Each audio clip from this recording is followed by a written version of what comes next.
Some stories don't end when the cameras stop rolling. In Hollywood, the lights fade, the crowds leave, and the industry moves on, but certain places never fully go quiet. Behind wrought iron gates and pale marble walls across Los Angeles, there are graves where the silence feels unfinished, as if something is still waiting. By day, these cemeteries appear peaceful, even comforting. Names carved in stone, grass carefully trimmed, the appearance of closure. But those who remain after dark tell a different story. They say most people rest completely. Their presence feels sealed, settled, gone. Famous people, however, are different. Something about them lingers not loudly, not violently, but persistently. A longtime groundskeeper once said that some graves feel empty the moment the gates close, while others never do. And that idea raises an uneasy thought. If the final curtain has already fallen, why does it still feel like the performance isn't over? These are not tales of obvious horrors, but quieter disturbances. A sudden cold that appears in one exact spot, a sound that repeats without echo, a sensation of being observed without hostility or intent. What makes these places unsettling is not a single strange encounter, but the consistency. Different people, years apart, unfamiliar with the names or stories, describe the same sensations in the same locations. When that happens, coincidence becomes difficult to accept. Perhaps it has something to do with lives that ended without resolution, or with the weight of memory itself, millions of emotions projected onto a few unforgettable names. And if a story ends without closure, does it ever truly leave the place where it stopped? Tonight, we explore 8 graves from Hollywood's Golden Age final resting places many believe never fully settled. Not because something wants to frighten us, but because some stories were never allowed to finish being told. At Westwood Village Memorial Park, surrounded by quiet residential streets and the distant buildings of UCLA, lies one of Hollywood's smallest yet most visited crypts. By appearance alone, it should be unremarkable, a simple marble wall, carefully maintained, no grand monument, no towering statue. Yet from the moment the gates close and the cemetery empties, the space around this crypt behaves differently. Staff members who have worked these grounds for years say the silence here is never complete. It feels occupied, even when no one is present. Since Marilyn Monroe's death in 1962, her crypt has become more than a place of remembrance. It is a site of persistent activity, reported not by a single witness, but by dozens of unrelated visitors, guards, and employees over many years. A security guard who worked night shifts for more than 15 years once described it simply: most famous graves receive visitors, flowers, whispered words. Marilyn's is never silent. Something remains active there, even when the grounds are locked and empty. The experiences reported are unusually specific. Directly in front of her crypt, visitors frequently describe sudden cold spots, sharp, localized drops in temperature that appear without any change in weather, even on warm Los Angeles afternoons. These cold areas do not drift or dissipate like normal air currents. They remain fixed, as if anchored to the marble itself. Standing just a few steps away, the temperature feels normal again, creating a boundary that many find impossible to ignore. Equally unsettling are reports of scent.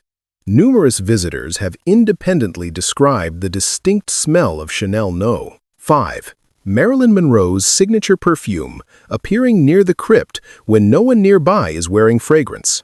What makes these moments difficult to dismiss is that some of those who noticed the scent had no prior knowledge of Monroe's perfume preference. They simply paused, confused, and asked whether anyone else could smell it, only to learn later why that detail mattered. The most disturbing accounts come from overnight security personnel. Multiple guards, interviewed separately over different years, have reported faint, muffled sounds coming from the wall where Monroe's crypt is located.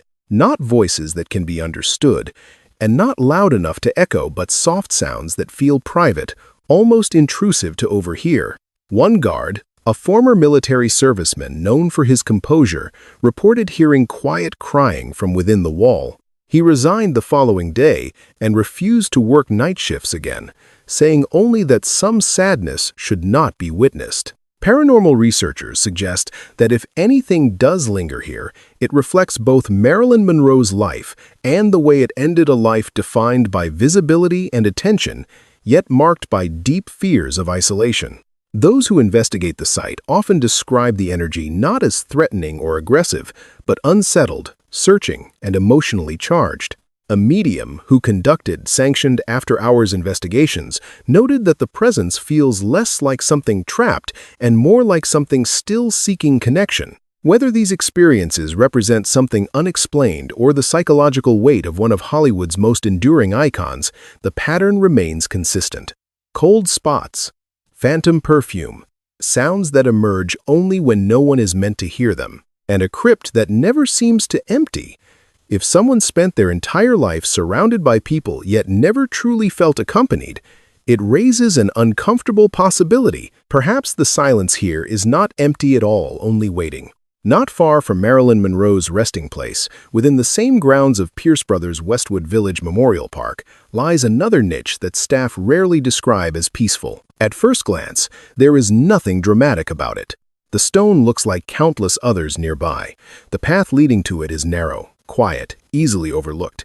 Yet those who work the cemetery at night say the atmosphere changes the moment you stop there. The air turns sharp, not cold in a distant way, but close, immediate, as if the space itself is pushing back. This is where Thelma Todd is said to rest. In the 1930s, she was known for her sharp wit, effortless elegance, and a career that seemed to be rising steadily. But the way her story ended left behind more questions than answers, and that sense of unresolved tension appears to cling to this location. Guards who patrol the grounds describe the feeling here as different from anywhere else, not sadness, not longing, but something far more confrontational. Visitors and staff consistently report sudden cold spots that do not stay still. Instead of remaining fixed, the chill seems to follow, keeping pace as people move away from the niche. Along with it comes an uncomfortable awareness of being watched, not passively, but intently. Some describe it as standing too close to someone who is clearly upset, aware that you are intruding on something unresolved. What makes these reports particularly unsettling are the visual anomalies. Reflections in polished stone, glass flower holders, or even phone screens have briefly shown a woman's face where none should be.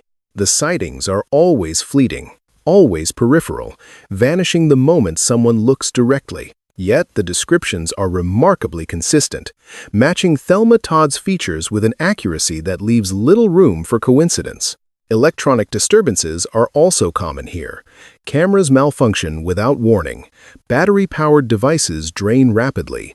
Audio recordings capture faint whispers that do not align with any visible source. These disruptions tend to occur specifically near her niche, while equipment functions normally elsewhere in the cemetery. The pattern has repeated often enough that staff no longer treat it as random. Paranormal investigators who have studied the site suggest that the energy surrounding Thelma Todd feels acutely aware of being wronged. Unlike presences that seem confused or unaware, this one feels focused, as though it is still trying to communicate something important. Her story ended under circumstances that were quickly closed, explanations accepted, questions left behind. And if a narrative is sealed too neatly, without truly addressing what happened, what remains of it afterward? Those who linger too long near the niche often describe a growing sense of pressure, a need to step away, as if the space itself does not want to be observed casually. It is not a presence that seeks attention, it demands acknowledgement. And if injustice leaves an imprint, this may be what it feels like when it refuses to fade. The question that lingers here is not whether something remains, but why it still feels so intensely aware that its story was never allowed to be fully told. Inside Hollywood Forever Cemetery, there is a grave that longtime employees describe in the same way, regardless of when they started working there. They don't call it frightening. They call it heavy. The marker itself draws little attention, yet people who pause nearby often lower their voices instinctively, as if stepping into a space where something private is still unfolding. Even during daylight hours, the air around the grave feels dense, pressing inward rather than open, creating a quiet discomfort that visitors struggle to explain. Virginia Rappe's name is inseparable from one of Hollywood's earliest scandals, a story so chaotic that the truth itself seemed to fracture under the weight of public outrage. What unfolded in 1921 became less about a person and more about spectacle, accusation, and damage control. Over time, her identity was reduced to headlines, her voice drowned out by competing narratives. That unresolved confusion is what many believe still lingers here, not a clear presence, but an emotional disturbance that never settled into silence. Among cemetery staff, there are persistent stories shared quietly, usually after years on the job. Guards say that certain nights bring unexplained sounds near the grave, soft, distant sobbing that doesn't carry like ordinary noise. It rises briefly, then fades, leaving behind a silence that feels even heavier than before. What unsettles them most is how these sounds often occur when the surrounding paths are empty, with no nearby visitors or traffic to explain them away. Visitors unfamiliar with Virginia Rappe's history have reported the same phenomenon. Some describe pausing mid-step, convinced they heard someone crying nearby, only to find no one there. Others speak of a sudden emotional shift, a deep sadness arriving without warning, intense enough to bring tears or force them to leave the area altogether. These reactions are often followed by confusion, especially when they later learn whose grave they were standing near and why sorrow might cling so closely to that name. There are also long-standing rumors about equipment refusing to cooperate in this part of the cemetery. Tour guides mention cameras that fail to focus, batteries that drain unusually fast, and recordings that capture faint distortions not present elsewhere. Groundskeepers say these issues appear repeatedly around this grave, while equipment works normally just a few steps away. Over time, these malfunctions stopped being dismissed as coincidence and became part of the site's unspoken reputation. What sets this location apart is not just the sadness, but the emotional impact it leaves behind. People who linger too long often describe an overwhelming sense of dread that doesn't feel personal, as if they briefly stepped into a moment that never resolved. Paranormal researchers refer to this as emotional imprinting, the idea that extreme distress can saturate a place, replaying itself long after the event that caused it. Here, the imprint feels fractured and confused, mirroring the way Virginia Rappe's story was torn apart in public view. Some believe that what remains is not awareness or intention, but confusion held in place. A narrative interrupted so violently that it never found its way to clarity. Her name became a symbol, a cautionary tale, a scandal anything but a human life allowed dignity or understanding. And when a person's truth is buried beneath noise and spectacle, what lingers may not be memory at all, but unresolved emotion, repeating without direction. Those who leave this grave rarely describe fear in the traditional sense. Instead, they speak of unease mixed with sorrow, as if they brushed against something unfinished and were never meant to witness it. The feeling does not chase.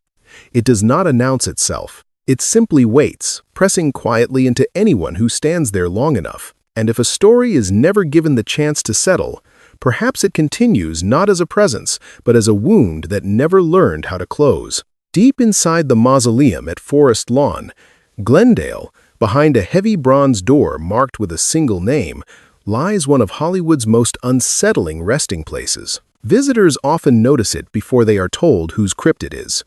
The temperature changes first, not gradually, not subtly, but abruptly, as if stepping across an invisible threshold where warmth is drained from the air. Jean Harlow's crypt has long been described by staff as permanently cold, not seasonally, not depending on weather, always.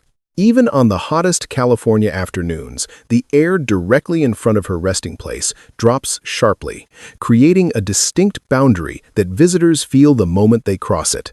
Guides say people often step back instinctively, convinced the mausoleum's climate system must be malfunctioning, only to find the chill exists nowhere else. Over the years, rumors accumulated quietly among security guards and maintenance staff. Some say the cold feels deliberate, fixed in place like a doorway rather than drifting air. Others describe a sudden tightness in the chest or throat when standing too close, a sensation that fades immediately upon stepping away. These physical reactions are reported too consistently to dismiss as imagination, especially by visitors with no prior knowledge of Harlow's story. One of the most frequently whispered stories involves sound. Late at night, when the mausoleum is nearly empty, guards claim to hear the faint clicking of high heels on marble floors. The sound follows a pattern approaching, slowing, circling the crypt, then retreating. No footsteps accompany it, no shadow appears. Only the echo remains, crisp and unmistakable, as if someone were still walking the halls long after they should have been silent. Visitors also report sudden nausea or dizziness that begins without warning. Some describe a wave of weakness or difficulty drawing a full breath, sensations that mirror the physical suffering that marked Harlow's final days. Paranormal researchers note this disturbing alignment between reported sensations and known historical details, suggesting that whatever energy remains here expresses itself through bodily response rather than visual manifestation. Lights dim inexplicably in this section of the mausoleum. Cameras lose focus. Batteries drain faster than expected. Employees say equipment issues occur repeatedly near Harlow's crypt, then resolve the moment they leave the area. Over time, these malfunctions stopped being treated as technical problems and became part of the site's unspoken lore. Adding another layer to the unease is the persistent belief that Jean Harlow is not alone. Her second husband, Paul Byrne, died under circumstances that were never fully explained, only months after their marriage. Though his resting place lies elsewhere, some believe an unseen connection remains between the two locations. Investigators speak of an energetic corridor, a sense that something moves between spaces tied to unresolved questions rather than physical distance. Those who study the site suggest that Harlow's presence feels unfinished rather than hostile, not trapped, not aware, simply suspended in transition. A life ended too abruptly, before identity, love, or legacy could settle into clarity. The cold, the pressure, the sounds all point toward a moment that never completed itself. People rarely linger here. Even skeptics find themselves stepping back, unsettled by sensations they cannot rationalize. What stays with them afterward is not fear, but a lingering discomfort, as if the mausoleum briefly reminded them how fragile glamour can be once the lights go out. And if warmth represents life, movement, and resolution, then the cold at Jean Harlow's crypt may symbolize the opposite, a story frozen mid-sentence, still echoing softly through marble corridors long after the world outside moved on. This is the only story in this collection that does not stay in one place. It is divided, stretched thin between two locations that should never have been connected, a quiet grave far from Hollywood, and a towering symbol that watches over the city like a promise that was never fulfilled. Investigators often describe Peg Entwistle's presence as unsettled, not because it is active, but because it never chose where to remain. Near the Hollywood sign, hikers and park rangers have quietly reported the same unsettling sight for decades. A woman dressed in light-colored clothing, often described as white, standing just beyond the main paths. She does not approach, she does not call out. She appears briefly, facing the structure or the city below, then fades as if swallowed by the darkness around her. Witnesses say the figure feels lost rather than threatening, suspended in a moment that never moves forward. What makes these encounters unsettling is not what is seen, but what is felt. Many describe an immediate heaviness in the chest, a sudden emotional drop that arrives before they consciously notice anything unusual. Several hikers later admitted they felt compelled to stop walking, as if stepping into a space that did not belong to them. Only afterward did they realize they were standing near the place where Peg Entwistle's story ended. The descriptions remain disturbingly consistent. A young woman, period-style clothing, a sense of confusion. Rangers note that these reports often come from visitors with no prior knowledge of Peg Entwistle at all. When shown photographs later, some react with visible shock, recognizing details they never knew to look for.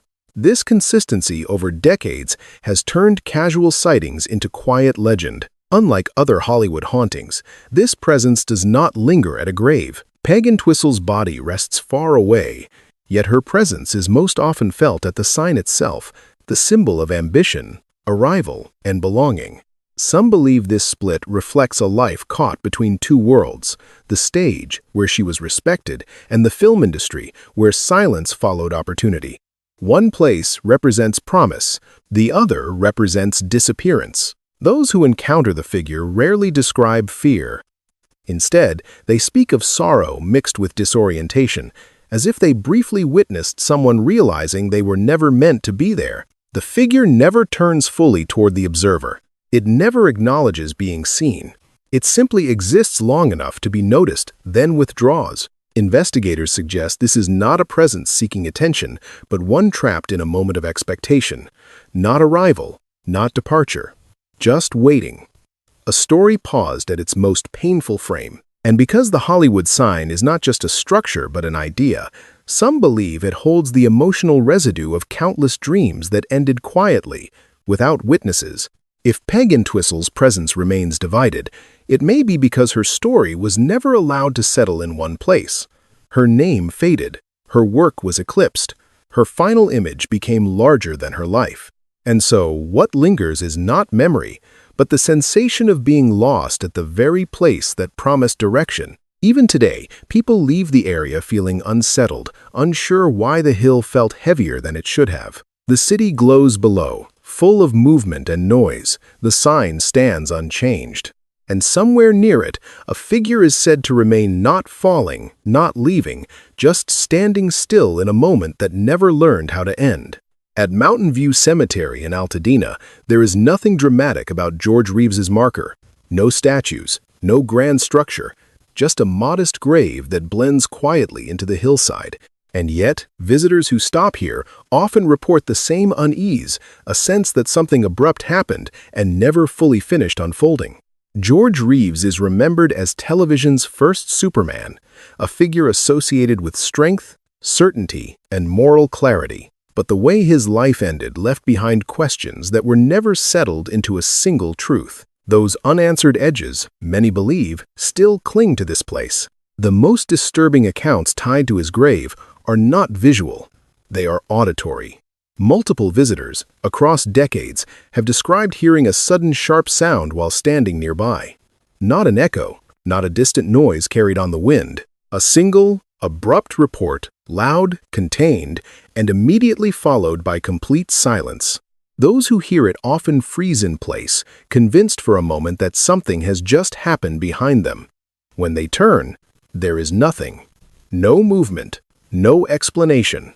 Just the lingering awareness of a sound that felt too close to dismiss. What follows is often even more unsettling. Several witnesses describe a brief physical sensation immediately after the sound, a soft pressure across the shoulders or upper back, as if fabric brushed past them in passing. The feeling lasts only a second, but it is specific enough that many instinctively reach behind themselves, expecting to feel clothing or a person standing there. The sensation is frequently compared to a heavy garment moving quickly through space, a sweep rather than a touch, and then it's gone. Cemetery staff say these reports tend to surface independently, without prompting. Visitors describe the sound first, then hesitate before mentioning the physical sensation, unsure how to explain it without sounding irrational. Yet the descriptions remain strikingly consistent: the timing, the silence afterward, the fleeting pressure. Some believe this presence reflects the unresolved nature of George Reeves' final moments, a life associated with heroism ending in uncertainty, a story halted without resolution. Paranormal researchers suggest that when questions remain unanswered, the emotional energy surrounding them does not dissipate cleanly. Instead, it repeats. Unlike other presences that feel sorrowful or lost, the atmosphere near Reeves' grave is often described as tense, alert, as if something is waiting to be acknowledged, not asking for sympathy, not seeking attention, simply existing in the space where explanation never arrived. Those who linger rarely stay long. Even skeptics report stepping back instinctively after the sound, unsettled by how quickly the moment comes and goes. There is no warning, no buildup, just a sudden interruption of silence, followed by an even heavier quiet. Perhaps the most unsettling aspect is the contrast itself. A man remembered as invulnerable, reduced to a moment defined by fragility and doubt. The echo of that contradiction may be what remains, not a presence that moves, but a moment that refuses to fade. Here, the story does not replay as an image. It returns as a sound, sharp, final, and unanswered. Deep inside the mausoleum at Forest Lawn, Glendale, there is a section that visitors rarely enter by accident. The corridor is narrow. The light dims. Sound behaves differently there, as if the space absorbs it before it can fully exist. Somewhere within those hallways lies an unmarked resting place, deliberately anonymous, belonging to a man whose entire life was built on becoming someone else. Lon Chaney Sr., asked to disappear in death. No name, no marker, no invitation to linger. He believed his work should speak without his presence attached to it. But according to those who work the mausoleum at night, anonymity did not bring silence. It created movement. Security guards and maintenance staff have quietly shared the same unsettling accounts for decades. Sounds of dragging footsteps echo through the corridors long after visiting hours end, not hurried, not rhythmic, uneven, as if one leg lags slightly behind the other. The sound does not approach directly, but shifts position, circling rather than advancing. What makes these reports disturbing is their specificity. Different witnesses describe the same pattern without comparing notes, the same irregular gait, the same sense that something is moving just out of sight. Visitors who hear it often feel compelled to keep walking, resisting the urge to turn around, not out of fear, but instinct. Some describe the sensation that the space itself is changing. Corners feel closer.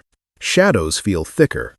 The air seems to hold a presence that refuses to take a single form.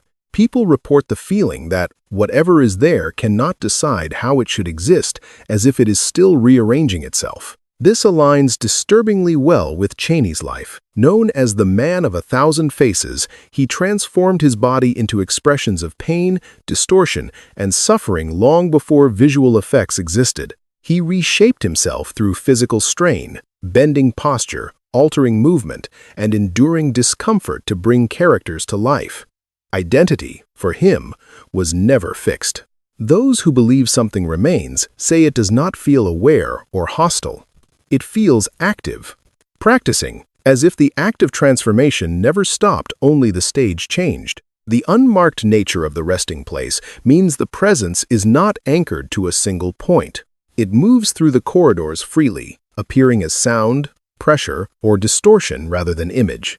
People who leave this part of the mausoleum often struggle to explain what unsettled them most. It isn't fear, it's instability. The sense that something nearby cannot hold its shape, that whatever was once human no longer recognizes a final form. Some say this is the most fitting ending imaginable. A performer who erased himself so completely in life that even death could not pin him down.